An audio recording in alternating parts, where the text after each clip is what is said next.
This page is the cover of Total 64 magazine, issue 17, volume 2 issue 5, boasting its status as the best-selling unofficial N64 publication. Featured prominently are the stars of Banjo-Kazooie, the eponymous bear and bird duo, clutching a shiny golden jigsaw piece. The headline promises a deep dive into their bare necessities, a rather clever pun if you ask me. Off to the side, we've got a glimpse of the hero of time himself, Link, teasing the first play of Miyamoto's legendary RPG. Yes, we're talking about Ocarina of Time, obviously. The cover also highlights the crucial E3 report, bringing the latest buzz from the biggest game show on Earth. Down at the bottom there's a solid lineup of content including reviews for the likes of Banjo-Kazooie, MLB featuring Ken Griffey, and Buster Move 2. Plus previews for upcoming titles such as Buck Bumble and Earthworm Jim 3D. All this gaming goodness will set you back £2.95. A busy classic N64 era cover, absolutely packed with promising features. This page showcases the best of UK PC gaming, kicking off with the promise of 2 free srids, always a welcome sight back in the day. Disc 1 boasts a selection of demos, including the main event, Conflict Free Space, The Great War, alongside Nightmare Creatures, Johnny Herbert's GPC-98, Team Apache, Outwars, The Third Millennium, and Dark Rift. Quite the mix of space combat, horror, racing, flight sim, action, strategy, and demos. Well more, Disc 2 is clearly dedicated to strategy, featuring Echelon, Fields of Fire, Battlezone, Total Annihilation, a classic obviously, KKND, Crossfire, Dark Reign, Rising Lands, Uprising, Dark Colony, and Age of Empires. A solid lineup for anyone who enjoys commanding pixelated armies and building empires. The page also teases all the latest Big G, highlighting a list of further titles presumably covered inside or featured in some capacity. We're talking heavy hitters like Unreal, an absolute graphical powerhouse then, Microsoft Golf 98 for the more sedate gamer, Monster Truck Madness 2, Comanche Gold, more flight sim action, Xenocracy, The Third Millennium again, must be important, War Games, and Nightmare Creatures making another appearance. Seems like a packed issue for PC enthusiasts, covering a wide spectrum of genres. The next page is a fantastic-looking advertisement for Ultimate PC Games magazine, specifically issue 11, boldly declaring it's on sale now for a mere £3.95. The cover features a massive mech under the title Space, promising some serious robot action on the left side. On the right, we've got the magazine's main selling points, plastered over space combat imagery. Top billing goes to a world-exclusive review of Conflict Free Space, The Great War, a proper space sim classic no doubt. Below that, it lists other heavyweight features, Tomb Raider 2i, Warzone 2100, Homeworld, Max Payne, and Turok 2. A stellar lineup of must-play PC titles from back then. And the cherry on top? The promise of free 2 demo seeds. You can almost smell the plastic and anticipation. The page also includes some smaller screenshots down the left side, hinting at the diverse games covered within, from first-person views to tactical helicopter action. It's clear issue 11 was absolutely stuffed with reviews, previews, and demos for the discerning PC gamer. The next page is the contents for Total 64 issue 17, kicking things off with a massive, dynamic image of Link from Ocarina of Time, bow drawn and ready for action. This page sets the stage for what's inside, featuring the bold Total 64 logo and listing the juicy bits. We've got a news special diving into the E3 report on page 10, promising the lowdown on games coming out over the next year. Essential stuff. Then it's on to the main features, starting with 64mations covering Earthworm Jim 3D on page 28. The text confirms the return of the classic worm in a brand new 3D adventure, complete with puns, naturally. Previews include Infogrames' Space Circus on page 30, pitched as their take on an N64 platformer, and Buck Bumble on page 36. Buck Bumble comes from the team behind Starwing, and is described as a 3D insect shoot-'em-up with a sense of humor. Sounds promising. Finally, on page 74, there's a solution for Acclaim's dark sci-fi shooter, Forsaken, helping you figure out how to save Earth. The page is visually busy, littered with circular snapshots showcasing some of the games and characters featured, like Conker, Banjo-Kazooie, a swarm of Pikachus, Earthworm Jim himself, and even a Stormtrooper, and some characters from Forsaken. It looks like a packed issue, covering a good range of N64 goodness. The next page is the contents of issue 17, prominently featuring Banjo and Kazooie perched on the N64 logo, setting the stage.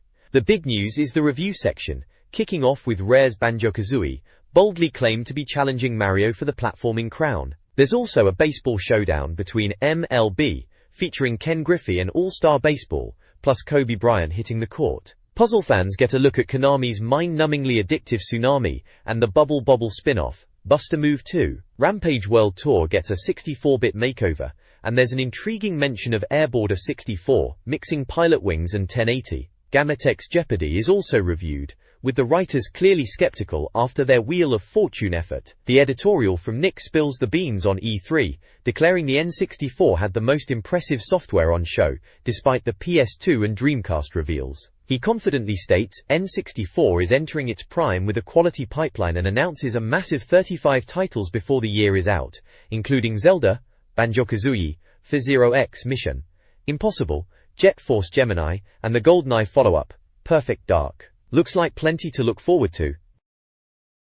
This page kicks off with the big news: James becomes Joanna, detailing Rare's follow-up to the smash hit GoldenEye. Having lost the James Bond license, they've shifted gears to Perfect Dark, starring Agent Joanna Dark. The article confirms it runs on the improved GoldenEye engine with substantial alterations, promising more depth, trickier missions, even underwater, a heap of weapons, and an alien conspiracy storyline. The reviewers are clearly impressed by the screenshots, hailing the graphics as an unbelievable improvement over GoldenEye's already superb visuals, and praising Rare's ability to squeeze the most out of the N64. They are eagerly anticipating this title. There's also a section listing UK release dates, covering titles from May to November 1998, featuring games like Banjo-Kazooie, F-Zero X, Turok 2, and the eagerly awaited Zelda, Ocarina of Time. Down below, Konami gets a nod for Hybrid Heaven, confirmed for a Christmas release, and described as one of the most anticipated titles. The confidence shown by Konami releasing it during the competitive Christmas period is highlighted,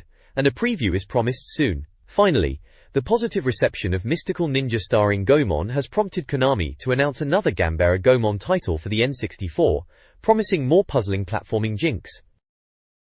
This page kicks off with the news section, featuring Banjo from Banjo-Kazooie looking ready for action, alongside what looks like the character from Glover, all under the large news banner. The main feature dives into Glover, a new 3D platformer from Hasbro trying to muscle in on the N64 scene, alongside Banjo-Kazooie, Gex 64, and Space Circus. You play as one of a wizard's magic gloves, tasked with finding crystals and saving the day after he accidentally turns himself to stone by mixing dodgy chemicals. The twist is you're guiding a magic ball which can change form, while the other glove has turned evil and will do anything to stop you. Typical. Screenshots give us a peek at the colorful worlds you'll be bouncing through.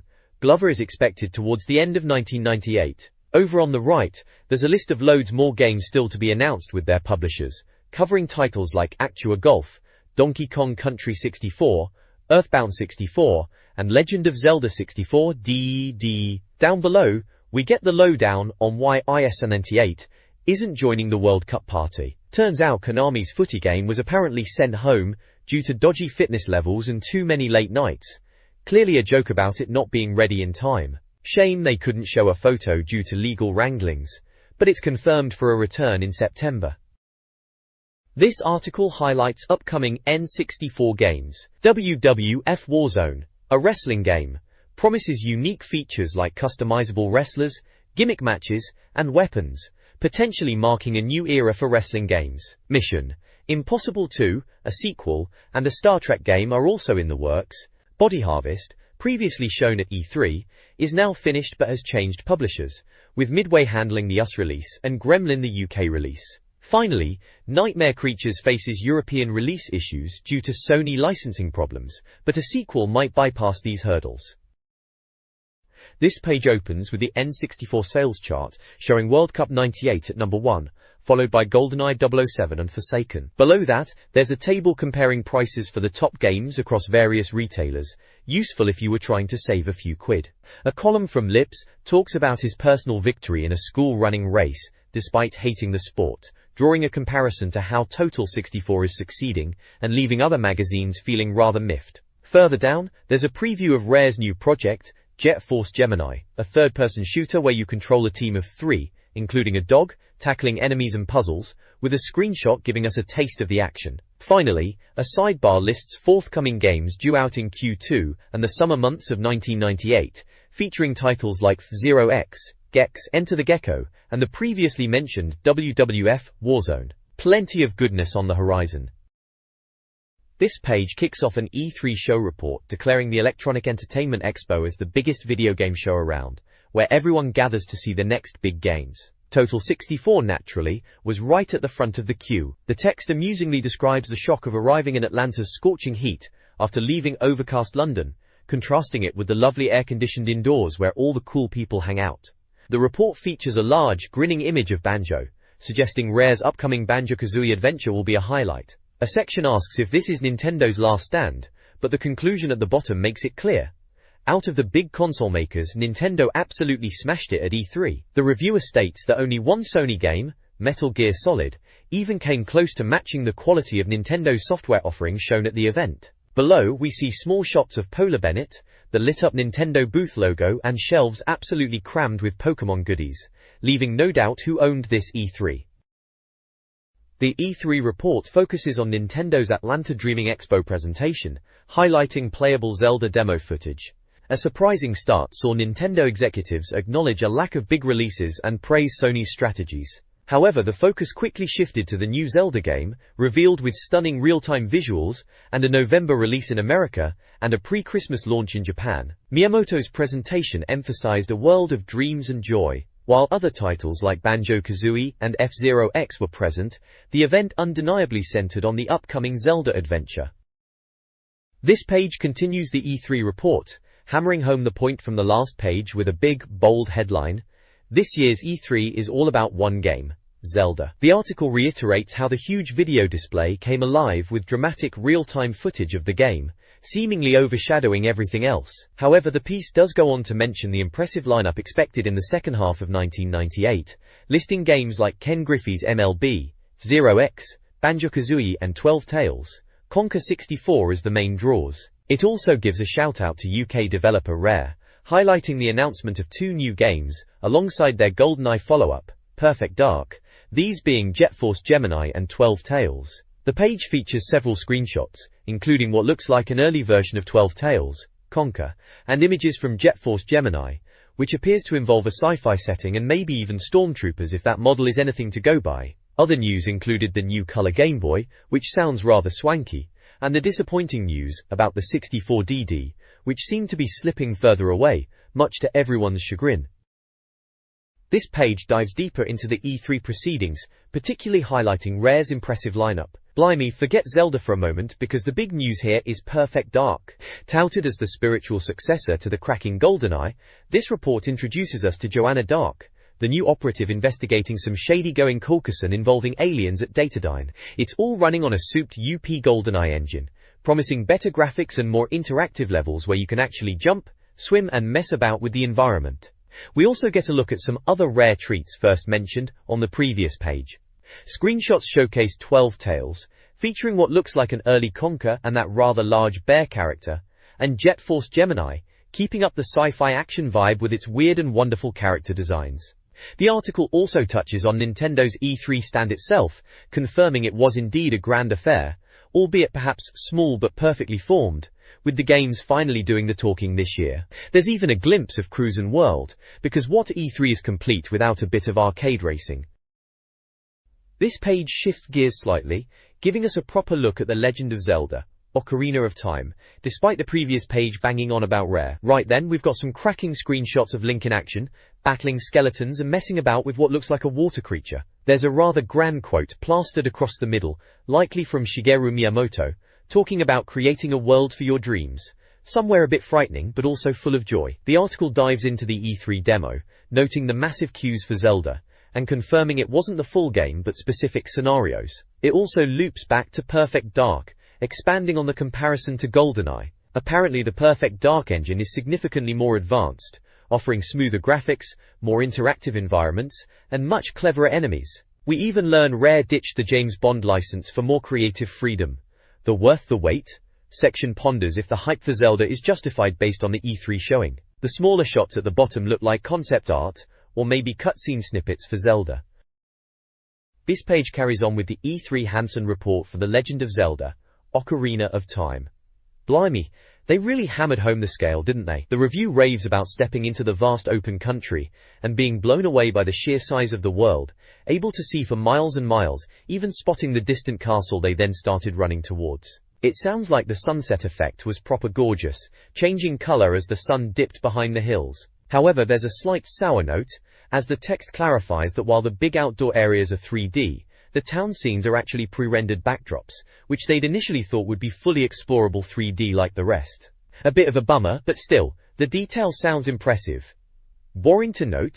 Then it's on to the combat, and this is where Miyamoto and the gang apparently cracked it for 3D. The reviewer explains the genius of the Zin targeting system, or fight mode, which snaps Link onto the nearest enemy, making battles much more manageable than just flailing about. The control shift too, allowing Link to sidestep while locked on, which sounds utterly brilliant, and a massive step forward for 3D action games. The screenshots show off Link exploring, battling a gorilla, facing a big scary monster, and even looking a bit lost in a town and a rather stark room with a checkered floor.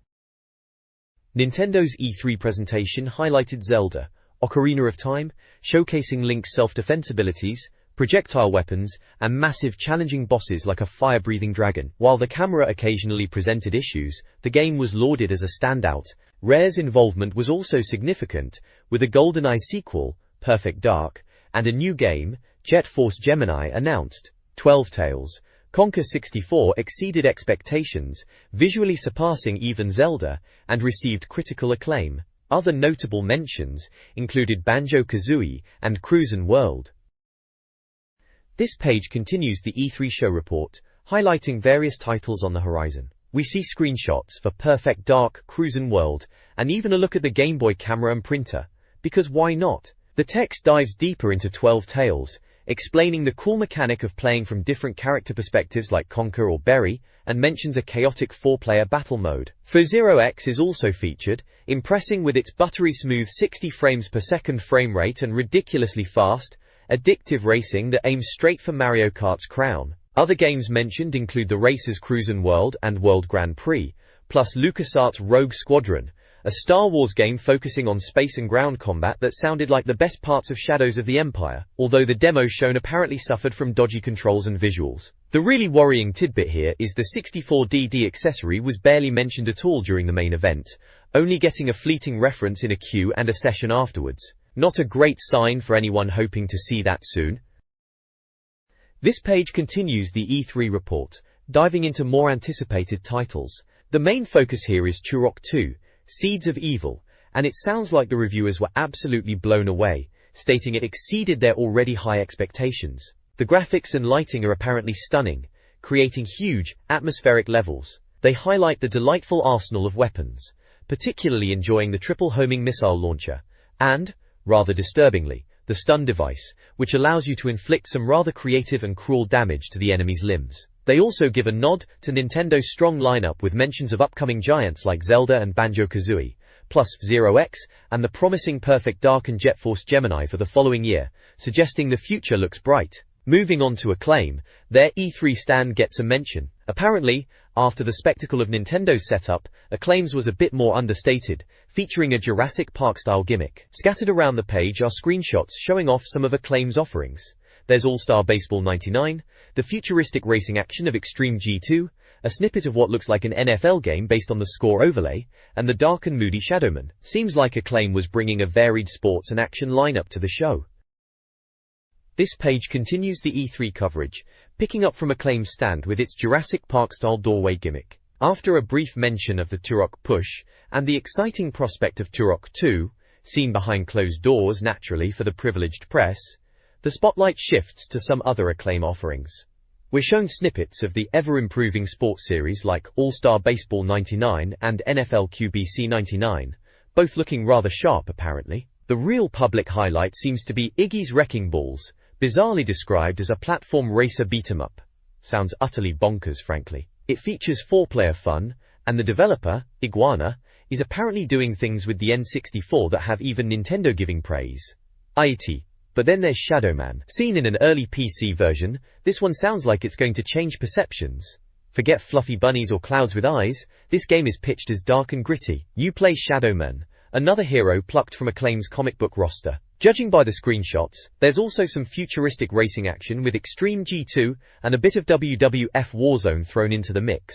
Looks like Acclaim brought a bit of everything to the show.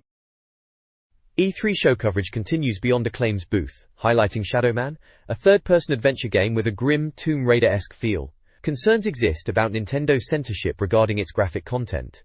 Extreme G2, though visually impressive, is reported to be sluggish in gameplay. Midway, despite recent N64 disappointments, is set to publish the promising Body Harvest, a B-movie-style alien invasion game set across 5 eras. Despite Zelda's large presence, other titles like Shadowman and Body Harvest drew substantial crowds, showcasing broad gamer interest. This page continues the E3 show report, diving into more N64 hopefuls. We get another look at Body Harvest, which sounds pretty ambitious with its massive levels and a wild array of vehicles you can hijack, from sensible jeeps all the way up to bloody UFOs. Definitely one to keep an eye on if you like causing chaos. Warrington. Then there's Mortal Kombat 4. Funnily enough, the reviewer, despite his overwhelming hatred for the series, actually enjoyed this one. He reckons it's fast and playable, which he claims is a first for an N64 fighter. Seems Midway might have finally cracked it, and with Main's pedigree, it's bound to be huge.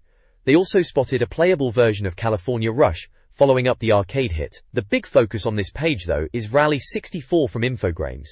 Now this was an early build, apparently still using PlayStation graphics for textures, bless its heart, but the key takeaway was that it was smooth and fast, a bit of a rarity for racers on the N64 back then, and get this, they're promising over 50 tracks. Loads to get your teeth into there. The page also flashes up screenshots for a few other titles, including Buck Bumble, 12 Tales, Survivor, NFL Blitz, and Space Circus, giving us a quick visual taste of what else was floating around the E3 halls.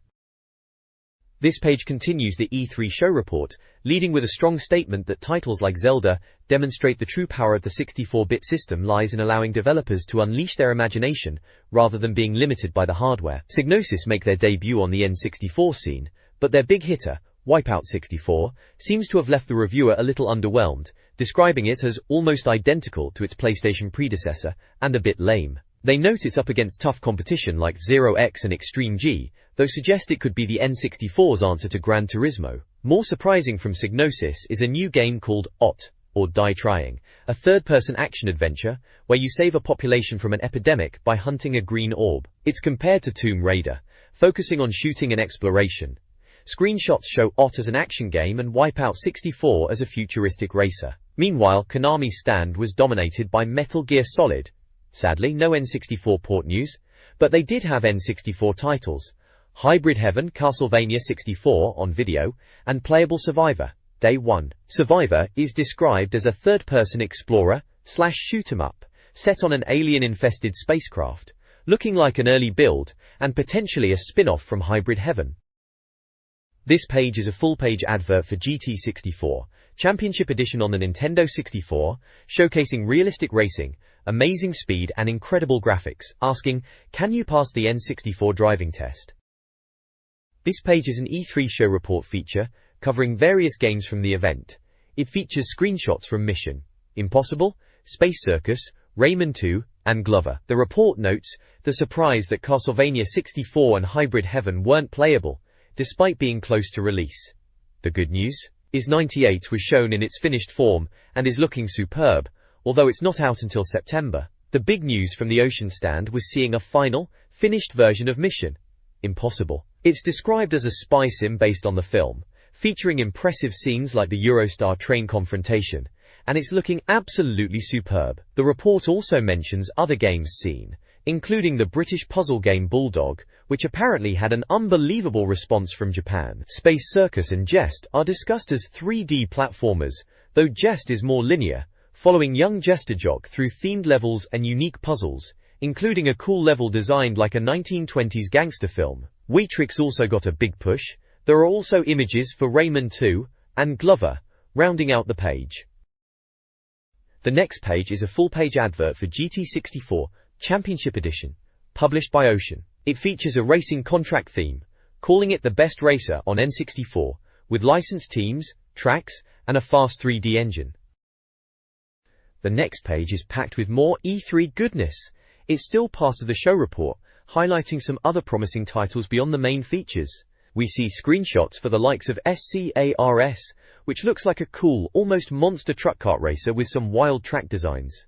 The reviewer even reckons it could rival Mario Kart, which is high praise indeed. There's also a look at Glover, a rather unique platformer where you play as, well, a glove. The pictures show the titular glove character, sometimes with a ball sidekick, in various whimsical environments. The text touches on the basic premise and some of the things you can do with the ball. Beyond the visuals, the report mentions other games seen, like Rayman 2 and Tonic Trouble from Ubisoft, noted as looking good in 3D, and a tease for Buck Bumble coming up. They also touch on Gex 3D, observing the N64 conversion hasn't changed much from the PlayStation version.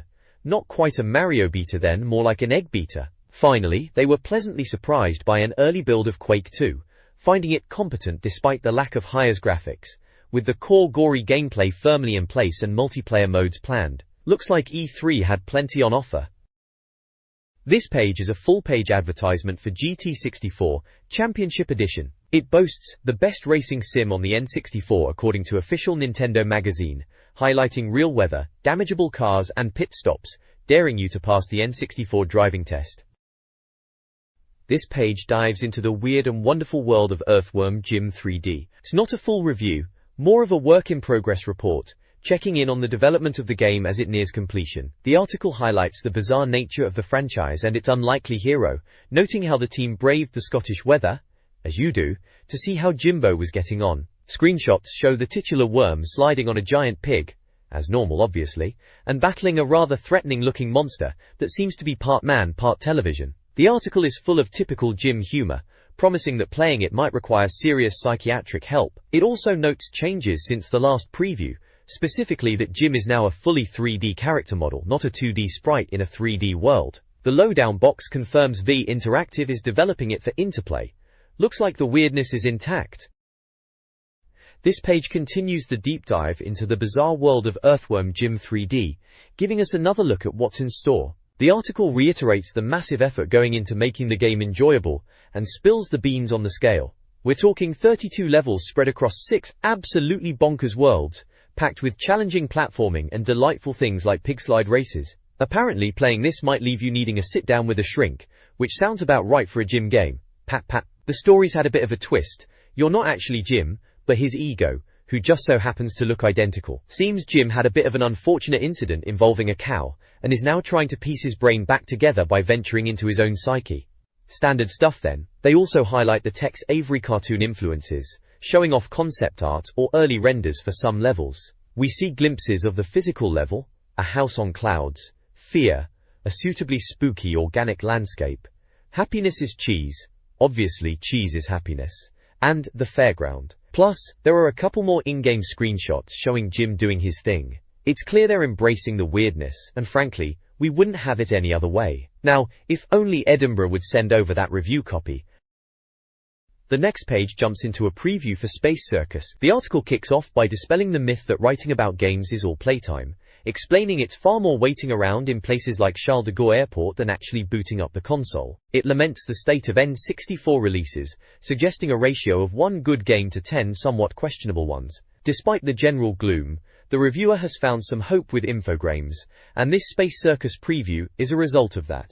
Apparently there hasn't been much buzz about the game, despite it being in the works for some time. The screenshots give us a look at the main character, Starshot, and some truly bizarre encounters, including a chap who looks suspiciously like Dave Lister, and creatures with M's for heads. The text cheekily notes, some characters are in stasis, suggesting even Michael Jackson would be envious of their suspended state. The lowdown confirms Infogrames is publishing, it's being developed in-house, and is slated for a late '98 release on cartridge. Seems like a quirky platformer, potentially filling a gap in the market. This page dives further into the Space Circus preview, immediately hitting you with a declaration that it's packed with more color and fun than a night out in Exeter apparently. It confidently calls the game a real stonker from Infogrames. The magazine got an early look despite the secrecy, lamenting the potential impact on your bank balance given Infogrames' recent output on the N64. Visually, we get a closer look at the main character, Starshot, alongside some actual gameplay screenshots showing him flying around a rather unique Space Circus setting. The article acknowledges the game's third-person 3D perspective puts it in the same ballpark as Super Mario 64, but quickly pivots, highlighting Infogrames' stated emphasis on storyline and, crucially, character development. Speaking of characters, the page showcases some absolutely bonkers early designs. They look properly mad. Apparently the game is set to feature hundreds of unique characters, which sounds ambitious if nothing else. Space Circus features a gallery of 10 unique enemy characters. These include the mechanical foot soldier, armed with a 30 megaton H-bomb, the bored jaw phantom, and the menacing General Kill. Other foes are the ammo-less mercenaries Balgul, the tourist-eating bush monster, and the sand-hurling Quatreblue. Rounding out the roster are the mass-homicidal Virtua robots, the clumsy monstrous soldier, the helpful super sponge, and the aggressive sweet pinkos. The game's enemies are diverse and often bizarre. This page dives into a preview of Space Circus, revealing the game's unique genre, which the developers, Infogrames, describe as toon fiction. It's apparently a bizarre blend of science fiction and cartoon, so strange that explaining it further is likened to hammering a nail through whale blubber. Influences range from George Lucas and Jules Verne to Looney Tunes, Mars Attacks, and even Douglas Adams, suggesting a truly bonkers universe full of weird creatures and planets. The game stars Starshot, a performer in the titular Space Circus, where circus acts are the height of popular entertainment, though these acts sound more like curiosities than anything you'd see down the local big top. The gameplay isn't just platforming, it also features dialogue and hints of RPG elements, drawing a comparison to Mystical Ninja starring Goemon. Early impressions suggest the level design and platforming are already quite strong. The page includes several screenshots showing off the varied and colorful environments, including a seemingly ill Starshot after some spicy curry. This page continues the look at Space Circus, introducing the main characters you'll encounter in this peculiar universe. First up is Starshot himself, a mischievous sort originally meant to be a star crusher but apparently too soft for the military, ending up sold to the Space Circus where his star juggling skills come in handy. Then there's Willful, described as an obsequious sycophant, who's aware he should have been binned ages ago, and tends to leg it whenever danger looms.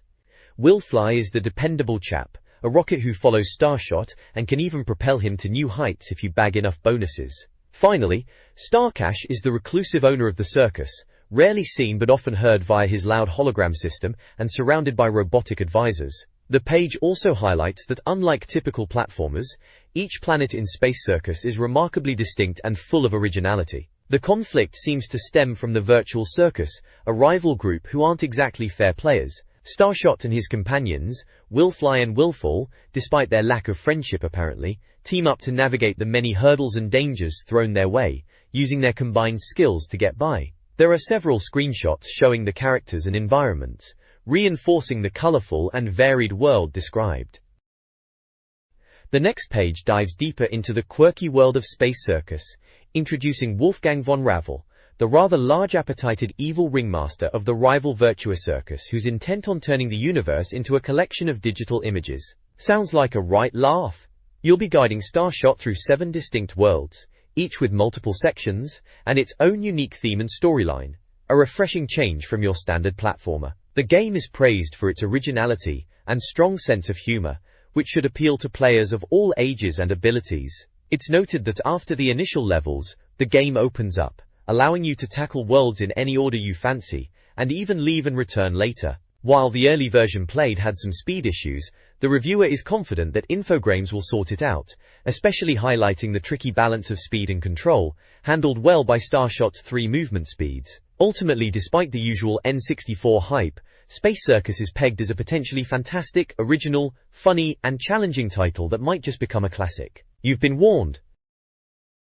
The next page buzzes in with a preview for Book Bumble, which the magazine reckons is just a ticket for N64 owners craving a 3D shoot-'em-up that isn't Lilat Wars. Apparently, Argonaut has cooked up something genuinely new here, filling a void in the console's library. The reviewer's quite taken with it, stating the visuals are incredible and the sounds unbelievable.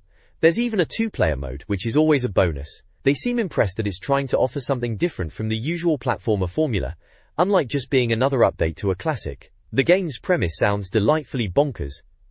A chemical leak turns ordinary insects into evil, weapon-wielding mutants, and it's up to the titular Buck Bumble, described as bloody-minded, brave, and stupid, to stop them. You'll guide Buck through 5 different environments, including a garden, house, swamp, and rubbish dump. The screenshots show off some of the insect characters and environments, and one amusing caption suggests you'll be getting quite familiar with Buck's rear end during gameplay. The lowdown confirms it's an Argonaut title, developed in-house, and expected to land in September '98 on cartridge. This page dives deeper into the Buck Bumble preview we started on the last one. We see some great screenshots showing Buck buzzing through massive environments, from lush jungles to slightly less inviting rubbish dumps. The mag reiterates how Argonaut has created huge polygonal worlds that feel like you can fly anywhere, unlike the rail shooting of, say, Lilat Wars. The reviewer is genuinely impressed with the technical side, noting how the level of detail and convincing 3D environments are remarkable for the N64, stacking up against the likes of GoldenEye and Forsaken. But the real kicker they highlight is the sheer number of enemies Buck faces. Argonaut are apparently trying to cram swarms of the mutated critters onto the screen, while still hitting a respectable 30 frames per second. Sounds like proper intense combat. We also get a look at Buck's arsenal in the Antenna ED and Dangerous section, confirming he'll have 11 different weapons to blast his way through the bug infestation. Any upgrade is certainly welcome over the basic machine gun, especially with all those beasties buzzing about. This page continues the Buck Bumble preview, giving us a proper look at the insectoid foes Buck will be squaring up against in the garden. We've got the bomb beat, pump jack, building, dragonfly, transport, a nasty looking crane, a turret, because what garden is complete without an automated gun, a wasp, and something called a wev base. Crikey, that's a lot of things trying to take Buck down. Warranty.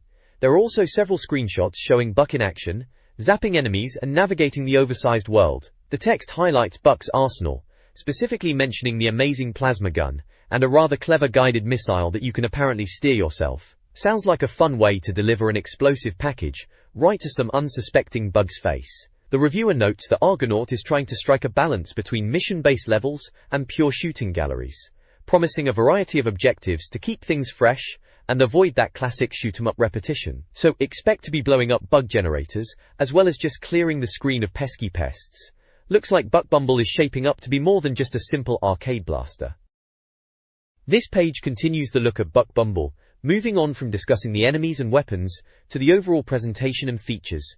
We're shown several screenshots giving a glimpse of Buck in various environments, confirming the cartoon-like look with a touch of futuristic manga thrown in, apparently. The reviewer is particularly impressed with the sound design, noting that Argonaut has managed to create a decent soundtrack, which they bizarrely describe as speed garage and intense. Crucially for the N64, the sound effects and atmospheric tracks apparently make great use of surround sound, really adding to the experience as you hear things whizzing past. According to the big yellow text, the levels themselves are massive, giving you a real sense of freedom to buzz about wherever you please. And if that wasn't enough, there's a 2-player mode planned, letting you race or even blast a mate in a deathmatch using insect repellent. Sounds absolutely bonkers, but in a good way. Overall, it seems Buck Bumble is shaping up nicely, offering something a bit different from the platforming norm, with visuals, sound, and multiplayer all looking promising. They'll be reviewing it soon. This page kicks off the reviews section, dramatically titled The Truth, to let you know whether the games this month are going to be rated or slated. We get a sneak peek at the big hitters, and perhaps a few unexpected appearances. Rare's highly anticipated Banjo-Kazooie is front and center, alongside a face-off between Ken Griffey's Baseball and All-Star Baseball 99, a pitching battle to decide the king of the diamond on N64. There's also Kobe Bryant's NBA Courtside for you basketball fans. Rare's choir. Beyond the big sports and platforming entries, we've got a couple of puzzle games, Tsunami and the classic Buster Move 2, proving there's more to gaming than just running and jumping. Airborder 64 promises some hovering action, Rampage World Tour brings the monster smashing, and even Jeopardy makes a guest appearance. Visually, we see screenshots from the baseball games, a rather colorful anime puzzle game, and a detailed underwater shot featuring the Banjo-Kazooie gang. The page also previews the review layout, highlighting the Control Freak box that explains the controller setup, and the info box for all the technical gubbins like save data and player count. Looks like a packed month of reviews ahead. This page introduces a new review system for games called Total 64. Scores on the doors. It details score ranges, 90 to 100 being must-haves, 0 to 19 avoidable. New awards, Top Banana for 90% plus scores, slip up for below 39%, and the review team, the Mavericks. Reviewer bios and top 5 game lists are included. The review format has been updated. Numerical scores replace percentage scores for graphics, sound, and playability, and a first impressions section gives early opinions. A reviews roundup section provides concise game summaries with icons and scores, useful for quick purchasing decisions. This page dives straight into the review section with a splash, featuring a fantastic underwater scene of Banjo and Kazooie. It's clear we're getting stuck into the review for the highly anticipated Banjo-Kazooie. Look, there's Banjo himself, looking rather chuffed next to Kazooie, surrounded by bubbles and seaweed. And would you look at that? It's already sporting the coveted Total 64 Top Banana Award stamp right there on the cover image. If the previous page's introduction to the new review system is anything to go by, that means this game is hitting the big numbers straight away. This is page 42 of Total 64, issue 17, signaling the start of what should be a cracking review.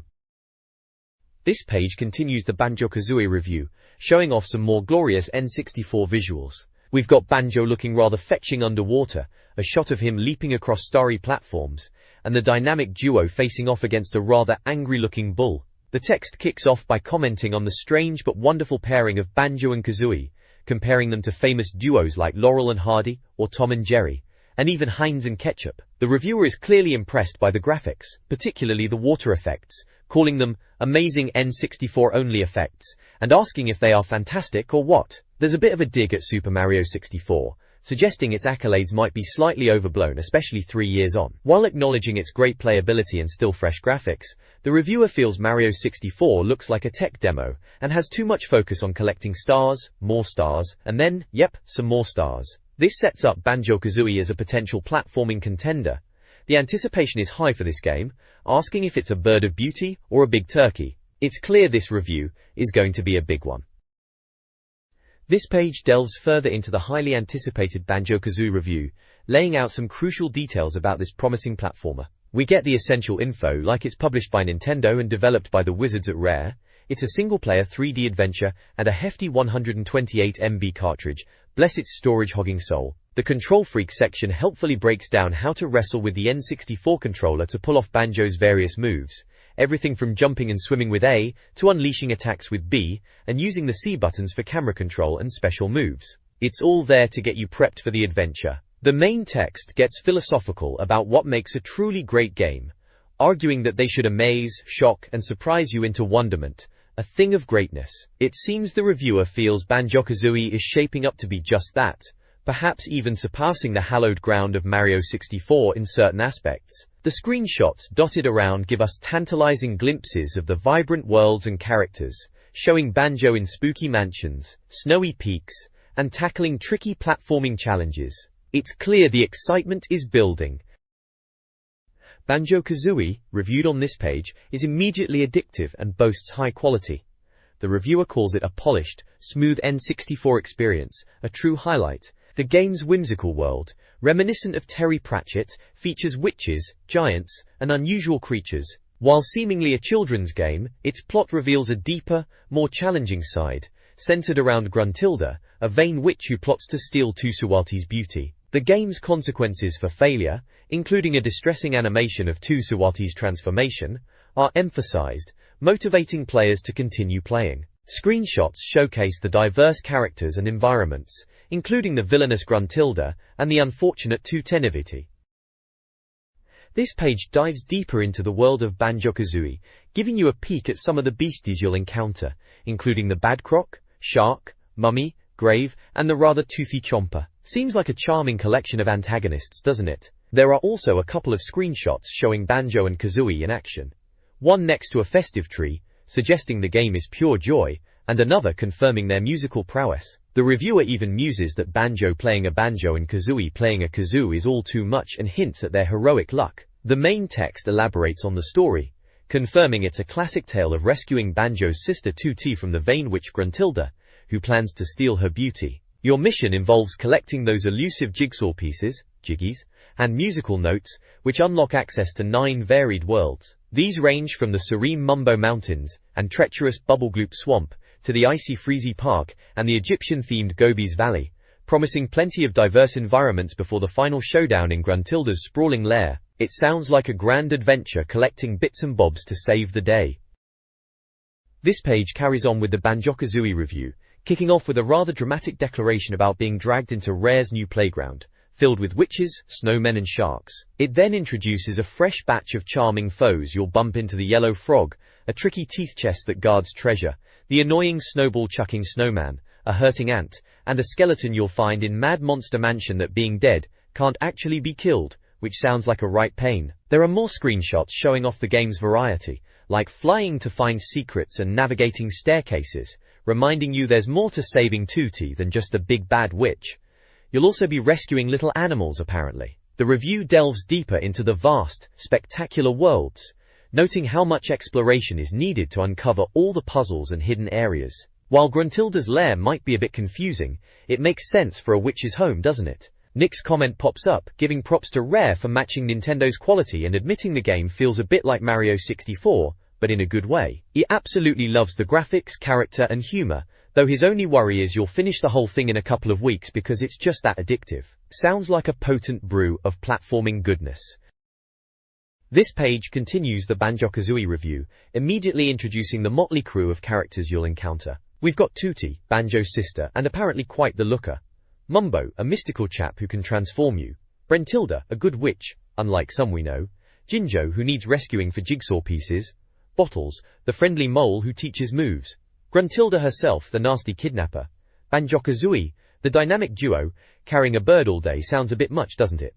And a walrus, because why not? Then there's a cracking big statement in bright red, declaring the game looks like a kiddie title but is actually an evil beast that's a magical feat, which sounds rather promising for a challenge. The review prose carries on praising the graphics, noting the levels are incredibly colorful, sharp, and solid. Apparently Rare have somehow banished fogging, which is a major win for the N64. The water effects get a special mention too, described as beautiful and realistic, adding ripples and splashes. The review finishes by saying all the characters, big or small, are wonderfully realized with plenty of inventiveness and humor. There are also a few screenshots showing off various scenes, and maybe a cheeky "me safe here" text box. This Banjo-Kazooie review praises the game's impressive sound design, fitting the cartoon aesthetic and incorporating dynamic changes like underwater music. While acknowledging minor flaws like a sometimes awkward camera angle and potentially straightforward puzzles, the reviewer highlights the game's vibrant presentation, hilarious intro, and diverse character designs. The reviewer, and a commenter, praise the game's instant playability, superb graphics, and challenging yet accessible gameplay, comparing it favorably to Mario 64. The overall score is a high 96, with strong marks for graphics, 9, sound 9, playability, 8, and lasting appeal, 7. The review emphasizes the game's strong use of the N64's capabilities. This page kicks off a head-to-head battle royale between two baseball games, vying for N64 supremacy, Major League Baseball and All-Star Baseball 99. The magazine acknowledges baseball's slightly different status here in Blighty compared to its massive popularity in the US and Japan, noting the release of these two big titles. Both games boast official MLB licenses, meaning you get all the proper players, teams and stadiums. We're told they share a similar control style, particularly for pitching and batting using a target system. The page also includes a handy guide to the controls for one of the games, mapping out the buttons. And honestly, the caption under one of the screenshots suggesting the fielders are so useless even a one-legged man can hit a homer? Priceless. Looks like it's going to be a fascinating comparison.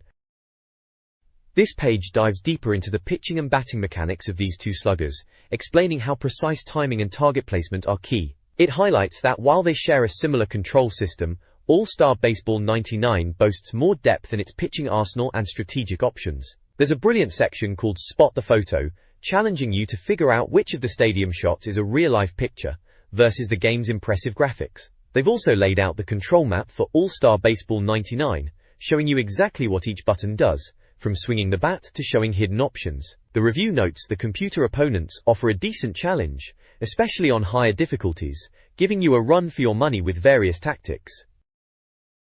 The next page gives us the first impressions of Major League Baseball and All-Star Baseball 99. Noting that even for someone not keen on baseball, the graphics made them appealing. There's a cool creator player feature detailed, showing you the steps from basic info to picking a batting stance and training your digital slugger. You can even aim for looks like Jack Skellington or someone resembling the Lips apparently, but don't expect girly hair. The visuals are seriously highlighted, especially All-Star Baseball 99's stunning 640 by 480 resolution and the soft skin technique that smooths out characters. The stadiums are packed with detail, including swimming pools and giant TV screens you can actually see. Justin's comment points out that while All-Star wins on graphics, Major League felt better to play overall, especially in multiplayer. The page wraps up proclaiming All-Star Baseball 99 has the best graphics and animation seen on the N64, and they are absolutely serious. This page continues the review of Major League Baseball and All-Star Baseball 99, diving into the details beyond the initial impressions. We learn about the extensive animations, from batting stances and fielding moves, to players even throwing tantrums after striking out. While Major League Baseball's anti-aliased graphics are deemed rather dull despite the game's size, All-Star Baseball 99 shines graphically, capturing details like kicking up sand and offering a fantastic behind-the-shoulder camera view for catching. The sound is also contrasted, with All-Star Baseball 99 boasting better audio, including a crowd that realistically reacts and gets louder as the game heats up. A comment from Nick offers a personal perspective, finding that despite All-Star Baseball 99's superior graphics, the more arcade-like feel of Major League Baseball suited him better as a casual player, though fans seeking depth and high-resolution visuals should stick with All-Star Baseball 99. The next page kicks off by rounding up and the rest of the baseball games available on the N64. We get quick looks at Famistar 64, cutesy, playable weird training games, Power League 64, arcade fun, Japanese only, and King of Pro Baseball, similar to Famistar big-headed characters. Each gets a score, landing around the high 70s and low 80s. We then dive back into Major League Baseball and All-Star Baseball 99. The commentary is a major point of comparison, with MLB offering bitty sound bites versus ASB 99's realistic sampled calls from actual commentators, even including crowd noise that gets rowdier as things heat up. Major League Baseball gets its full verdict box, scoring a solid 79 overall, praised for its instant playability and being fun with friends, though its graphics and lastability let it down a tad. Finally, a concluding thought pits the two main games against each other again, highlighting MLB's accessibility versus ASB 99's overall superiority, despite some graphical quirks mentioned on the previous page. It seems ASB 99 also wins the Rumble Pack battle, making better use of the feature. The page is dotted with screenshots showing off the various games and their distinct visual styles. This article continues a N64 baseball game review, showcasing more screenshots and gameplay. All-Star Baseball 99 stands out with its immense managerial depth, allowing for extensive player trading, drafting, and in-depth stats tracking, even simulating injuries. While Major League Baseball offers arcade-style fun, All-Star Baseball 99 is deemed superior, praised for its simulation aspects and overall depth. A reviewer, not a baseball aficionado, was pleasantly surprised. The review concludes with high scores for graphics, sound, with commentary, playability, and replayability, culminating in an 87 overall score, making it the best baseball game on the N64. This Nintendo 64 review of NBA Courtside, developed by Left Field and endorsed by Kobe Bryant, highlights its realistic basketball simulation approach. Unlike arcade-style games, NBA Courtside demands time investment for mastery of plays and controls, allowing for impressive shots and maneuvers. The game includes diverse dribbles, dunks, foul tendencies, and shooting percentages. The medium-resolution graphics feature smooth motion capture animation, though player models aren't perfect. The game supports 14 players, saves to the memory pack, and utilizes the Rumble Pack for added immersion. A detailed control scheme and create a player option are also present. A review of Kobe Bryant's NBA Courtside for N64 finds the game, while not instantly engaging, ultimately enjoyable. Initial impressions were mixed, needing time to get into. The review praises the game's representation of basketball's recent popularity and the impressive sound design, featuring hip-hop music, crowd noise, and over 1,000 samples. Visuals get a 7/10 for initial appeal, but some flaws. Player movement is slightly off, though star player faces are detailed. Playability is a 7/10, with rewarding dunks but some dull moments. The game's lasting appeal is strong, with 2 to 4 player support and strategy. Ultimately, the game scores an 81/100ths, lauded as the best basketball game on 64, despite its flaws. This page dives into the puzzling world of Tsunami, a Japanese import from Konami, developed in-house. It's a puzzle game for 14 players, clocking in at 128 MB on the cartridge, though it doesn't support save games or the Rumble Pack. The reviewer starts by noting the delightful madness of some Japanese games, and Tsunami seems to fit the bill with its cast of peculiar characters. While one of the 3 game modes involves bowling, apparently not great, the other 2 are puzzle-based, reminiscent of Puyo Puyo. You're linking colored beans to create chain reactions, and there are various twists like beans trapped in ice, friendly beans to free them, and even little Pac-Man types that gobble up beans. One mode has beans rising from the floor, requiring you to pick them up and link them. The control scheme is laid out clearly, showing the functions of the analog stick, A, B, and start buttons, and the DP, AD, for moving, picking up, dropping, and rotating the beans, plus bowling controls. The Common People section highlights some of the bizarre characters you'll encounter, including Mr. Squarehead, a ninja monk who grows a magic Mohican, the rock star, the demon baby who transforms, the doctor who drinks foul liquid, and the nurse in rather revealing attire. It sounds like a right old laugh. This page continues the look at the imported puzzle game Tsunami. The reviewer asks if the title relates to a tidal wave, which seems appropriate for the chaotic gameplay it offers. Describing it as the most addictive, playable, and frantic puzzler they've ever experienced, particularly in 2-player mode, the review highlights the intense feeling of battle as the pace ramps up. While the graphics might not be technically groundbreaking, they are functional and full of character, with the little colored beans apparently even showing emotion. The sound design impresses with sampled speech and unique character catchphrases, adding to the hilarity. Despite its initial simple appearance, the game boasts significant depth and strategy. This is reflected in the verdict, which awards a perfect 10 for playability, an 8 for lastability and sound, and a solid 6 for graphics, culminating in a fantastic overall score of 86. It's presented as a surprise hit that puzzle enthusiasts will absolutely adore. Airborder 64, a 12-player hoverboard sim for the Super Nintendo, is reviewed. The game, described as extreme sports with a humorous retro feel, features customizable characters and hoverboards, and supports the Rumble Pack and Memory Pack. Controls are straightforward, using the analog stick for movement, buttons for jumps, turbo, stance changes, and tricks. The game boasts 5 diverse courses, including a park, snowy city, and a shrink and navigate house level, inspired by Land of the Giants. Graphics are smooth, though with occasional frame rate dips. The reviewer praises the game's presentation, comparing it favorably to 1080 Degrees snowboarding and highlighting the innovative gameplay and interactive environments. Quain. Airborder 64, a hoverboarding game, receives a 78.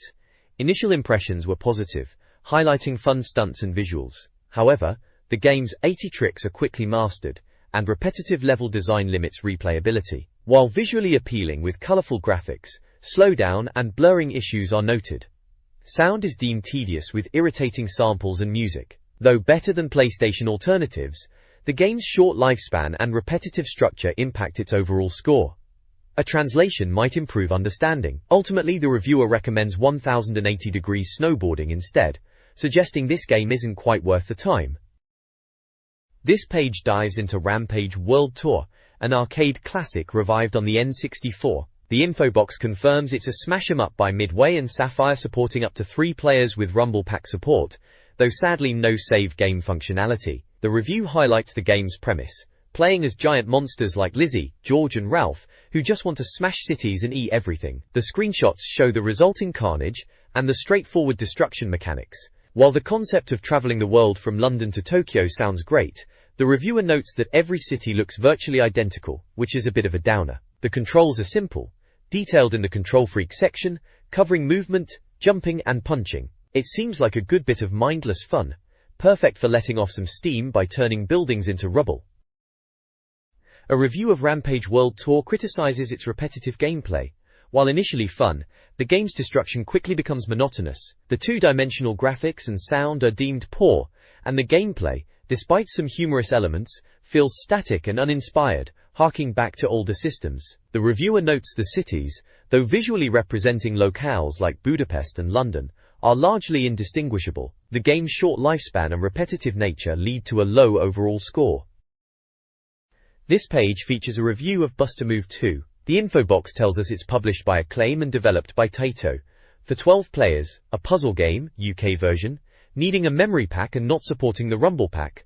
On a 96 MB cartridge, we see a couple of screenshots of the familiar bubble-popping gameplay, one pointing out that it's the N64 version, and the same game that wowed the PlayStation a million years ago, and another highlighting the two-player mode, though calling it a tired-looking game. The review discusses puzzle games in general, noting they don't push hardware much. Buster Move 2 is described as having the expected qualities of an average puzzler: simple graphics, annoying music, and a good two-player mode. The main gripe is that it's basically a straight port of the PlayStation version from years ago, which is apparently worse because the PlayStation has a newer version out. The reviewer is quite unimpressed by the lack of updates or improvements, questioning why we need this dated conversion. The first impressions section humorously asks if their N64 was swapped for a PlayStation, reinforcing the feeling of playing an older game. The verdict breaks down scores for graphics, sound, playability, and lastability before giving an overall mark, but the tone is clearly that it's a competent but uninspired, dated port. The next page dives into a review of Jeopardy! For the Nintendo 64. As the title loudly declares, unless you've been to the US, you're unlikely to have heard of this game show. The info box tells us it's published by Take-Two and developed by Gamitech, a quiz game for 13 players on a frankly astounding 64 MB cartridge. But no Rumble Pack or save game support. The review doesn't pull any punches. The game is described as being in the usual cheap and tacky game show mold, where 3 contestants stand before a screen. Screenshots show the game board and some rather lifeless-looking contestants, looking exactly like you'd expect a basic game show adaptation to look. The reviewer laments the incredibly dull graphics and the annoying American voice constantly repeating, "Sorry, wrong answer," or "That is correct." A major problem is the heavy American cultural bias in the questions, which seems rather unfair to a UK audience. They are clearly not impressed, calling it a disgrace, too bland, and definitely a bore on a 64-bit machine. The first impressions simply state the reviewer was horrified and found everything about it dull. The verdict confirms the negativity with incredibly low scores across the board. Graphics get a measly 3, sound a pathetic 1, playability 2, and lastability a dire 1. The overall score is a dismal 21, suggesting it's only fit for a single desperate family Christmas party. You've been warned. This page kicks off the magazine's review roundup section, promising a comprehensive listing of every N64 game released. It helpfully includes a guide to the icons used, explaining what they tell you about each game, such as save options, Rumble Pack compatibility, cartridge size, player count, and the game's country of origin, whether it's a PAL release for the UK or an import from Japan or the USA. We then dive into the games, starting with 1080 Degrees Snowboarding. This Japanese import from Nintendo is praised as a well-made snowboarding title, though the reviewer notes limited replay value, despite it receiving an impressive 89 out of 100. Next is Art of Fighting Twin, another Japanese release. Described as arguably the best beat-em-up on the N64, second only to Fighter's Destiny, it's compared favorably to Namco's Tekken series. It scores an equally respectable 89 to Tekkeno. Moving to UK releases, Blast Corps from Rare is highlighted. This original puzzle action game tasks you with saving the world by demolishing buildings. It earns itself a cracking score of 89. Finally, we have Doom 64. This UK version of the classic PC shooter updates the visuals using the N64's power. While the gameplay remains true to the original and will please fans, the reviewer points out it still doesn't quite stack up against the mighty GoldenEye. Nevertheless, it also bags a solid 89 out of 100. Looks like 89 is the magic number this issue. This article reviews several N64 games, all scoring high. Diddy Kong Racing, 95 100ths, is a kart racer with various vehicles, while Duke Nukem 64 90 100ths retains PC elements. Extreme G, 94 100ths, offers fast bike racing, and Fighter's Destiny, 93 100ths, stands out as a unique fighter. Fire Electric Pen, 30 100ths, is deemed frustrating. Finally, Forsaken, 90 100ths, is a 3D shooter with strong single-player and multiplayer. All games, except Fire Electric Pen, require a memory pack and support 12 to 14 players. Memory usage varies from 64 to 128 MB. It's Boris.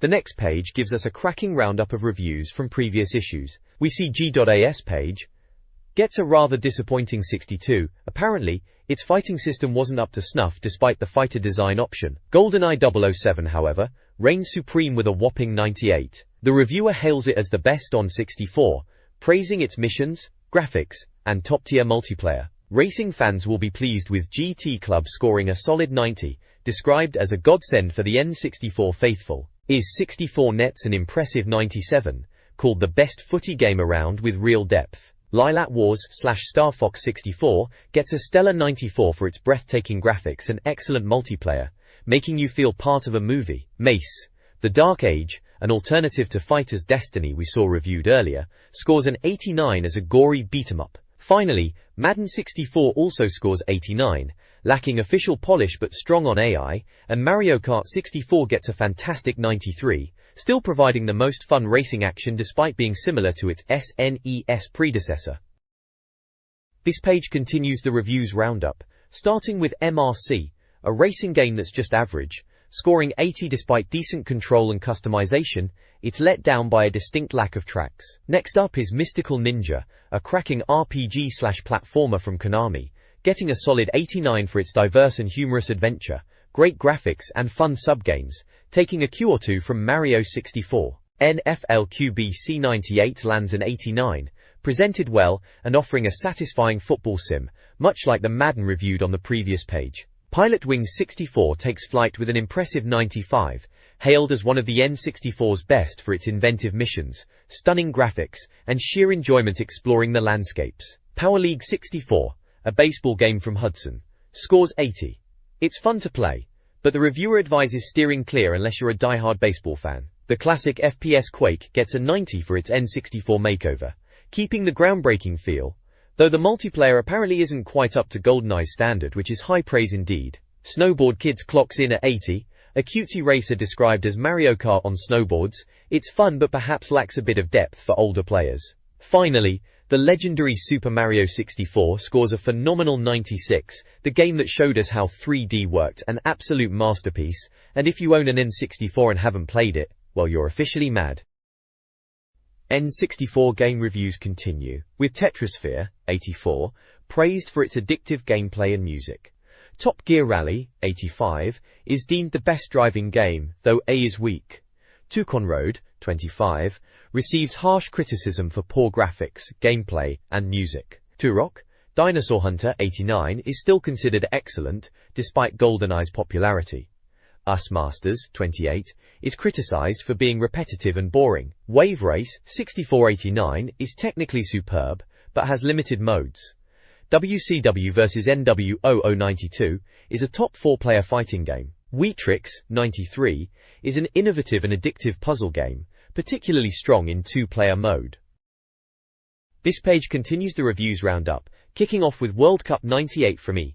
They say the gameplay is much better than before, earning it a solid 90. Though, they do suggest if you already own the FIFA RTWC 98, this one might not be worth the punt. Then there's Yoshi's Story, which scored an 84. It seems the reviewers were a bit disappointed, expecting something more substantial like a N64 Mario World, but found it a bit too simple and short, perhaps aimed at a younger audience. Below these spotlight reviews, there's a long list of many other games previously reviewed in the magazine, giving you a quick glance at their scores, and the issue number where you can find the full review. This page is an advert for the magazine itself, or a handy guide, featuring the legendary sting pointing right at you.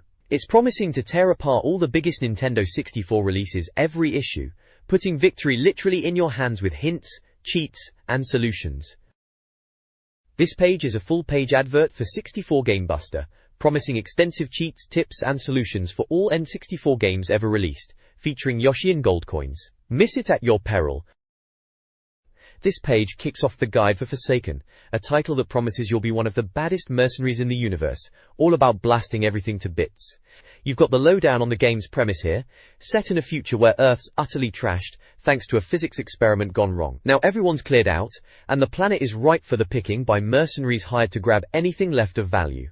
Your mission? Get rich and blow away the boss man Babalas and his robo-gangs who've taken over the desolate tunnels and halls of the ruined Earth. The guide gives you the basic controls, It's a space combat game, so you're flying around, strafing, and obviously, firing your primary and secondary weapons. It also introduces the mercenary boys, the 8 different pilots, and their craft you can choose from, each apparently having their own strengths and weaknesses that become more apparent as you progress. The core idea is simple: collect items and just wreck shop. Seems like a straightforward, action-packed affair, with a healthy dose of chaos, just the way we like it. The Forsaken walkthrough begins with Mission 1, Nuke, a training mission involving destroying enemy crafts in an abandoned nuclear plant. Players must navigate tunnels, collect resources, and eliminate 24 enemies. Mission 2, Knowledge Base, tasks players with locating a bomb, placing it near a shield monitor, and opening locked doors using blue diamond-shaped crystals. Enemies like the exogenous spider-like creature require specific countermeasures. The final room has a time limit. The walkthrough provides screenshots and details on navigating environments and enemy encounters. This page gives us the lowdown on the various robotic nasties you'll be facing in Forsaken, cleverly titled, The Enemy Encountered. You've got your standard aerial T-shaped craft, which are apparently low-risk piece of cake then. Then things get a bit spicier with aerial and ground tanks and cannons, both bumping up to medium to high risk. Watch out for the agile X-shaped aerial craft, a medium-risk nuisance. Probes sound annoying with their electronic shield, but are thankfully low risk. And just when you thought it was safe, you get the kamikaze crafts, which deliberately try to crash into you when shot down. Typical. Below that, we dive into Mission 3, Biodome. The objective is clear: neutralize the MDF task force. The keynotes offer solid advice: get your back against the wall, blast everything that moves, don't chase, just hold the trigger. Proper nonsense strategy. The gameplay guide walks you through the biodome, starting in a dome room with a tank and craft. You'll be navigating through holes, ramps, corridors, and a blue beam room, encountering various mixes of the enemies detailed above. There's a power pod to collect, and it all culminates in a large dome room where you're attacked by a whole array of craft, tanks, and cannons. Just blast the lot of them to Kingdom Come, and you're on to the next level. Simple as that if you've got the firepower and the nerve. The next page dives straight into Mission 4 of Forsaken, titled, Kill the Hero. The mission objective is to track down and blast the prototype war vessel known as Metatank. The key thing to remember here, apparently, is that all those pesky locked doors are opened by hitting purple switches on the wall, either by flying into them or shooting them. The gameplay guide gives us the full walkthrough, leading you from the beam-in point, through various large and small rooms, corridors, and even a green pool room. You'll be dealing with the usual suspects: craft, tanks, cannons, and even a robot and a probe, while flicking switches and opening doors to progress. It all builds up to the final showdown in Metatank's lair. The advice for taking it down is simple enough: hit it hard with rapid laser and missile fire, much like the Exogenon previously. Once you've turned Metatank into scrap metal, it's just a matter of retracing your steps back to where you started. We've also got a bunch of in-game screenshots, showing off some of the areas and action, plus a rather cool illustration of one of the game's characters standing ready for action. Looks like another explosive mission. The next page takes us straight into the action with Mission 5 of Forsaken, codenamed Manmech. Your objective here is to dish out as much damage as possible to Manmech, one of the MDF masters, activate the homing beacon in his Babalas complex, and then somehow survive for a solid minute before you can leg it. The key tips suggest the mighty Titan bomb is your best friend for knocking Manmech's energy down, but for crying out loud, don't get too close or you'll blow yourself up, which would be rather embarrassing. Apparently the transpulse gun is a bit rubbish against him, so stick to your normal laser with a power pod if you've got one. The best way to chip away at Manmech is to stay behind him and keep firing constantly. The gameplay section walks you through the mission, from flying up to the ceiling for a power pod, dealing with airborne pests and tanks, clearing out cannons, collecting goodies, and eventually activating the beacon in a large dome room. Once the beacon is active, you've just got to find a safe spot, get your back against a wall, and survive the inevitable onslaught for 60 seconds. There are also several screenshots showing off the tunnels and enemies you'll encounter, including the big boss tank himself. The next page carries on the Forsaken guide, moving on to Mission 6, cheekily titled, 4 Uneasy Pieces. The goal here is proper scavenger hunt stuff. Nab the 4 scattered bits of the black hole gun found within the monitor plant. It seems this weapon is absolutely vital for the resistance, so no pressure then. Key notes warn you that the circular corridors are a bit sparse on energizers, so try not to get absolutely mullered. More importantly, when you open the door on a Force 1, stay put. Don't go barging in like a madman or you'll be shot to pieces by 4 cannons. Hang back, take out a Force 1 from the doorway, then stroll in and deal with the cannons. Solid advice that book. The gameplay guides you through, starting with taking out 4 enemy craft. 1 coughs up an orbital pulsar, nice. Then navigating circular corridors dealing with more craft and cannons. You'll be zipping back and forth, finding energizers, and collecting the gun pieces after clearing areas. Expect plenty of resistance as you hunt down those crucial components, including encountering a peskier Force 1 again later on. Once you've got all 4 pieces and dealt with the final cannons, Bob's your uncle, mission complete. The screenshots show various combat scenarios and tunnel layouts you'll be blasting your way through. The next page continues the Forsaken guide, moving on to mission 7, known as the Temple. The objective is crystal clear. Clear out every single enemy craft in the area to activate the beamout. Warrington Norcus. The keynotes point out that it's incredibly easy to lose your bearings in this level, so you'll need to be extra vigilant, scouring every corner, ceiling and wall for those hidden corridors and rooms where enemies might be lurking. Warrington Norcus. The gameplay walkthrough kicks off by sending you down a long corridor to deal with the initial resistance before directing you through a series of interconnected areas. You'll be navigating large green rooms, some guarded by cannons, passing through tunnels, and tackling rooms containing tanks and multiple enemy craft. There's even a blue pyramid crystal room to explore.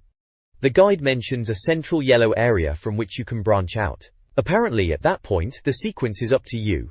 The main goal is simply finding and destroying all remaining enemies. Thankfully, there are no end-of-level bosses or frustrating time limits, just pure hunting and killing action. The screenshots highlight the distinct architectural styles and enemy encounters you'll face in this tricky level.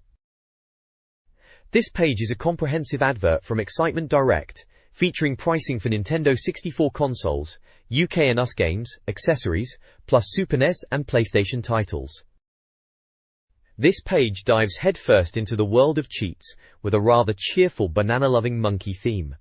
We've got the cheaty monkeys here, serving up fresh bananas in the form of sneaky tips for a couple of N64 titles. First up is Kobe Bryant's basketball, giving you the lowdown on how to hang on the rim after a successful 2-handed dunk, don't overdo it apparently or it's a foul, and how to unlock some hidden teams like Nintendo, N64, and left field in pre-season mode, handy for switching things up a bit.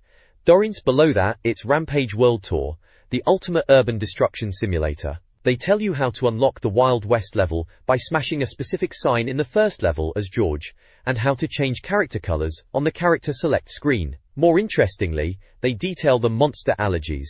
George hates dogs, Lizzie hates birds, and Ralph hates cats. Eating these critters makes them sneeze and wreck nearby buildings, which is just brilliant. Finally, there's a hidden character tip for transforming into Vern by eating toxic waste barrels in a scum lab city. Who knew toxic waste was the secret to becoming a powerful, fire-breathing flying monster? Good stuff for causing maximum chaos. The page is littered with small screenshots, showing off some of the action and menus from both games. This page keeps the cheaty monkey fun rolling, dishing out more N64 secrets, with a side of fresh fruit metaphors. First up, we dive into Olympic Nagano hockey. Fancy messing with the commentary or making your players look utterly ridiculous? Well, you can. There are cheats here to change the announcer's voice, and more importantly, tweak body and head sizes. Imagine a rink full of bobbleheads. It also tells you how to make those usually polite hockey players get a bit feisty and fight with a particular coin button sequence while holding L.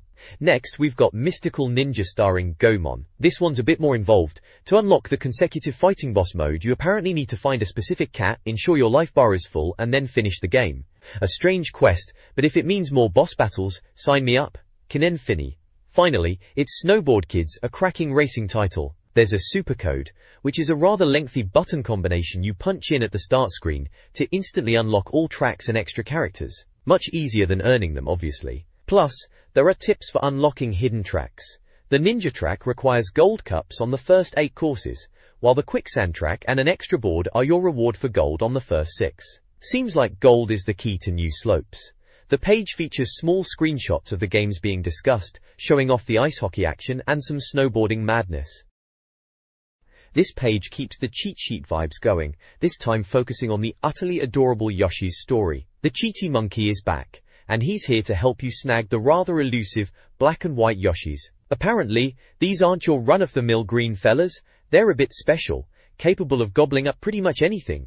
Even stuff that would make other Yoshis feel a bit queasy, and netting you 3 hearts per fruit they consume. Handy if you're chasing those high scores. Warrantancy. The page lays out exactly where to find these hidden chaps across a few levels. You'll be bouncing off tulips in level 22, swinging through vines in level 24, dropping off floating leaves in level 32, and navigating pipes in level 33, all in pursuit of those elusive bubbles that cough up the special eggs.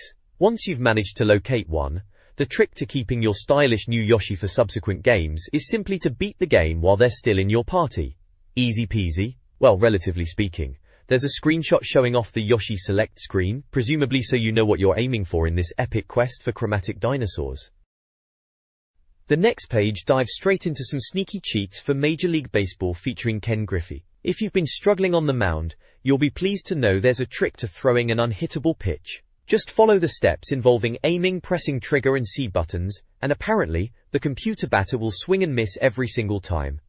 That's practically cheating. Usage. Beyond the pitching prowess, you can also get a glimpse of the game's ending sequence early by messing about on the Stadium Select screen with the SEC buttons and trigger. And for those who like unlocking hidden goodies, there's a method to access 2 secret teams, Nintendo and Angel Studios, by repeatedly pressing the 4C buttons on the exhibition menu. Screenshots show some on-field action and the team selection screen, giving you a visual guide to your illicit activities. Additionally, there's an advert for Pride high-quality preserver game cases for Nintendo 64, which are officially licensed cases designed to protect your cartridges, booklets and controller packs, available in single or multi-packs from UK Action Limited via telephone order. The magazine's Firing Line Letters page features a Banjo-Kazooie themed cover image. Readers are encouraged to submit letters for a chance to win gaming accessories. Letters address the perceived smaller size of N64 games compared to PlayStation titles, questioning cartridge limitations, and the apparent lack of violent games. Nintendo defends its policies, suggesting future releases may address these concerns. Another letter expresses intense anticipation for The Legend of Zelda: Ocarina of Time, prompting humorous musings from the writer. The magazine responds to this letter, acknowledging the wait and offering advice. The page concludes with contact information for further correspondence. The G-Line Letters page features reader questions about N64 games, demos, and rumors. Ben Goodman asks about demo cartridges, receiving a response emphasizing review importance. Guy Harrison's extensive questions cover various topics, from racing to fighting games, and rumors of a Nintendo 2000. David Milbank questions the validity of exceptionally high Mario Kart scores. The magazine addresses all concerns, offering explanations or advice, and includes images adding visual interest. Overall, the page showcases strong reader interaction. This page features more letters from the loyal readers, picking up where the last page left off in asking the hard-hitting questions. Shane Brown is keen to know about the 64DD, how it connects, how much it'll cost in the UK. Nintendo apparently think it'll be cheaper than the console itself, and if Theme Hospital or Theme Park will ever grace the N64. Only SimCity looks likely apparently. He also needs help finding Adventure 2 in Diddy Kong Racing. Turns out you just complete the whole game, simple as that. Adam Brown is worried after hearing a rumor the 64D might skip the West entirely. Total 64 reassures him that Nintendo isn't that daft, especially with how hyped everyone is. Daniel Rushton and his friend are trying to make a school magazine, asking for tips, and even if they can advertise in Total 64, cheeky T64 gives some rather unique advice about beer, coffee, and mastering grammar. Finally, Neil Gaskin wants to know what classic games should get an N64 conversion, listing his picks like Narc and Dizzy. The Total 64 team weighs in with their choices, including Super Metroid, Head Over Heels, and a rare classic, Underworld. All valid choices, if a little obscure in places. You can see Diddy Kong looking smug, and a rather nice photo of the N64 with the 64DD unit attached.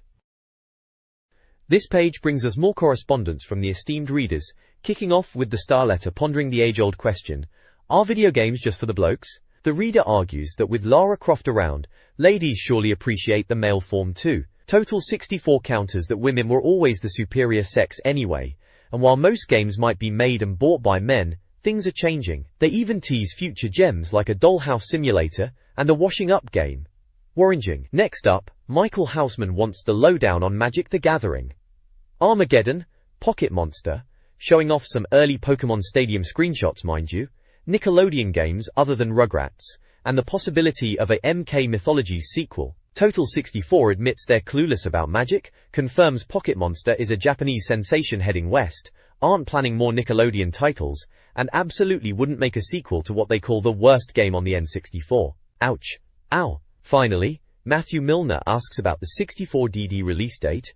Tomorrow Never Dies on N64, it's on PlayStation, and apparently Pants, a Bond engine game, referring to Perfect Dark using the GoldenEye tech, designing levels in GoldenEye, a firm no, and high score prizes. The answers are concise, and reveal Perfect Dark is the rare game to look forward to, built on that solid GoldenEye foundation. This page gives us a couple more letters from the readers. First off, Corey from the USA wants some proper tough games, finding Yoshi's story a bit too gentle. Total 64 are happy to oblige, listing certified classics like GoldenEye, Banjo-Kazooie, Blast Corps and Turok, among others. Next, Richard from Australia, apparently a Nintendo programmer, offers up some frankly dubious game ideas. These include a smoky bar simulation, a Pong sequel called Table Tennis 2000, and perhaps most hilariously, a strip poker game marketed as educational. Total 64 responds with suitable disbelief, suggesting these titles might not align with Nintendo's family-friendly image, and playfully implying Richard's programming job might be on the line. They round off the letters section with a cracking joke about a fish and a computer. Below the letters is a full-page advertisement for Madeira Games, who are official suppliers to Total 64, selling us N64 and PlayStation imports and accessories with guaranteed next-day delivery.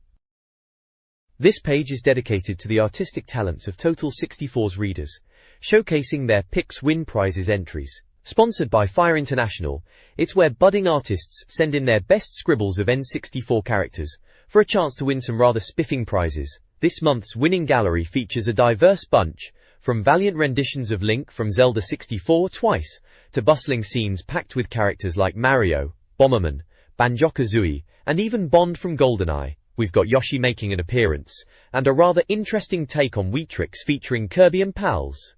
It's clear these lads know their N64. Dadakas. The top artist, Adam Page from Birmingham, even drew the Total 64 crew themselves. A truly worthy winner, bagging himself a rather impressive haul of N64 goodies including a proper pad, memory packs and other useful bits. The runners-up certainly didn't go home empty-handed either. The mag encourages everyone to keep sending in their masterpieces, albeit politely noting they can't print every single one. Bit of a shame, but understandable given the sheer volume they must receive. Just remember to put your details on the back, wouldn't want your genius lost to the ages. High scores are highlighted for 1080 Snowboarding, GoldenEye, 007, and Lilac Wars. Ian Onions excels in 1080 Snowboarding, achieving top scores across various levels. In GoldenEye 007, Thomas York and Terry Perry dominate several levels. Andrew Robson leads in Lilac Wars, excelling on numerous stages. Ian Onions wins the overall competition, with other top performers including George Wythe, Thomas York, Terry Perry, and Andrew Robson. This page keeps the high scores coming, sponsored this month by Excitement Direct, who are dangling a copy of Banjo-Kazooie as a rather spiffing prize for the winners. We've got top times for Mario Kart 64 tracks like Luigi Raceway, Toad's Turnpike, Wario Stadium, and DK Jungle Parkway among others. Clearly some folks have been putting in the laps to shave off those precious seconds. Then there's Diddy Kong Racing covering courses like Ancient Lake and Fossil Canyon, and Snowboard Kids with downhill challenges on Rookie Mountain and Grass Valley. It's all about bragging rights and getting your name in print, in it, Larit. Oh wait, can't say that. Anyway, if you reckon you've got a faster time, you know where to send the evidence. This page is a rather inviting subscription offer for Total 64 magazine. You can bag 12 issues for the price of 10, featuring Banjo and Kazooie flying high, to convince you to sign up and fill out that form. This page is all about catching up on those essential Total 64 issues you might have missed. Look, Banjo is back, pointing down at the covers like he's telling you which ones you absolutely must get. They've got everything from the legendary GoldenEye 007 and the surprisingly brutal Duke Nukem 64 to classics like Zelda, Ocarina of Time and Turok 2. You can also snag covers featuring Extreme G, NFL Quarterback 98, remember that? Fighter's Destiny, Earthworm Jim 3D, The Intense Quake, Mission Impossible, GT Club, and Forsaken. Each issue is just £4.95, except for issue 9, which is a bargain at £2.50. Just fill out the form, pick your issues, calculate the total, and send it off with your payment details. Simple as that to complete your collection. This page is the classic next month spread, teasing all the delights coming our way in the very next issue of Total 64. We're promised reviews for some big hitters like F-Zero X, boldly declared the best racing game ever made, a claim that definitely needs checking out. Also on the review bench are the rather unique Biofreaks and Iggy's Wrecking Balls. Looks like GT64 Championship Edition is getting a look in too, with promises of prizes. Lovely stuff. The really exciting bit is the free 36-page Banjo-Kazooie solution book. Sounds like they've left no stone unturned in Rare's classic. We'll also get previews for the insect-infested Body Harvest and the potential series savior, Mortal Kombat 4. Plus, a nostalgic feature asking whatever became of the Game Boy, diving into things like the Pocket Camera and Game Boy Color. And let's not forget the long-awaited Mission Impossible finally getting the lowdown. A packed issue ahead by the looks of it. This page is the cover of PlayStation Solutions magazine, boldly claiming to be the world's best-selling PlayStation Tips magazine. The main focus is an exclusive feature on Heart of Darkness, showcasing its rather peculiar-looking protagonist, Andio, and promising a deep dive into what they call 98's most stunning adventure. Alongside that, they're also featuring coverage on Men in Black, Treasures of the Deep, War Games, Alundra, and Cardinal Sin, quite the lineup of classic PlayStation titles. The big hook, though, appears to be the freebies, a substantial 36-page player's guide for the fighting favorite Dead or Alive, and a 16-page mini-magazine dedicated to the RPG Breath of Fire 2i, acting as the first part of a complete walkthrough. Stacked with guides and features, this issue looks like good value. This page is the sign-off for Total 64 issue 17. On the left, you'll find the magazine's masthead, listing the dedicated staff from editor Nick Jones down to the production team, and contact details for advertising, subscriptions and distribution both in the UK and the US, with a thank you to Madeira Games. But the real showstopper is the huge image of Banjo the Bear and his bird pal Kazooie, dominating the right side, coupled with an emphatic quote about heading to the tower and needing more power. Below the image, editor Nick signs off, clearly elated about Banjo-Kazooie, a rare title he daringly claims is even better than Mario 64. He also hints at Nintendo finally showing their true potential, fresh off the back of E3. In a surprising twist, Nick announces he's leaving the magazine for a hush-hush project, handing over to the new duo of Simon the Lips Phillips and Steve Tackle, a pairing he can't help but make a few jokes about. He concludes with a fond farewell to all the Nintendo faithful. This page is a massive advert for Special Reserve, pushing discounted games and consoles via mail order. Get your N64 PlayStation or SNES gear and check it out. Banjo-Kazooie is listed for July 31st.